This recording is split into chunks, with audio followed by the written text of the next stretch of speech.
Jaz imam po moje najbolj pomembno vlogo, ko nastaja ta kombi, ne? Ker jaz špilam šefico. Tako da jaz sem pa kaj pridem malo pogledat, če vse tako, kam more, pa če Simon res kaj dela ali samo neki s Tomažem čokolado skozi jesta.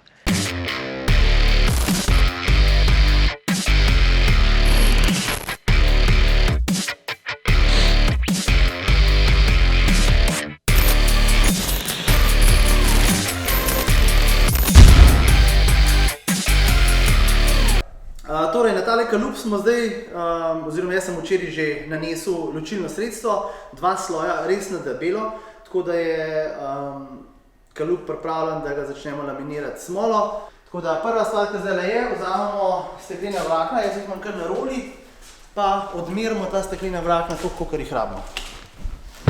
Dali bomo gor 2 plasti, tole je 450 gramska tkanina, tako da bo v bistvu ne predebel, pa ravno prav, da se ne bo slučajno lomila ali pa preveč. Torej, vzamemo smolo, epoksi smolo, tukaj bomo porabili 4 kg pa pol te smole. Smolo je treba zelo natančno zmešati, zaradi tega, da je res trdilc prime tako, ko se zagre, da ni potem kakšnih odstopanj. Jaz delam načeloma kar z navadnimi valjčki. To mi je najbolj priročno, da lahko vse vogalčke pa to lepo zalijem pa naredim. Pri prvem sloju je res pomembno, da se vse lepo zalije, da je potem končni izdelek čim bolj gladek, da nimamo bolj problemov z obdelavo še končnega izdelka. Evo, tole jaz našponam z rokam, zato da se zgornja plast res našpona, da ni nobenih mahurčkov, oziroma da je res koliko se zagre, zato da potem gladek izdelek pride ven. Kalup je narejen, Simon ni nič delal, sam povem, sam nekaj sneme nasto.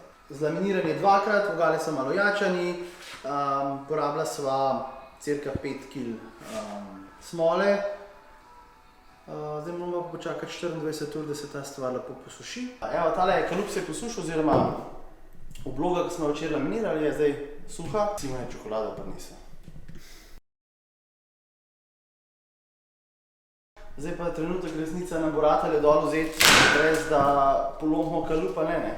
To je vedno malo riski, pa kar gremo. Danes je treba kar malo sile. Cel je, lep je. Tadam! To je to. Da si lažje predstavljate, kaj smo sploh delali, no? Kaj so te obloge. Tole pride takole na steno kombija, seveda je še treba tole tapicirati, potem pa to.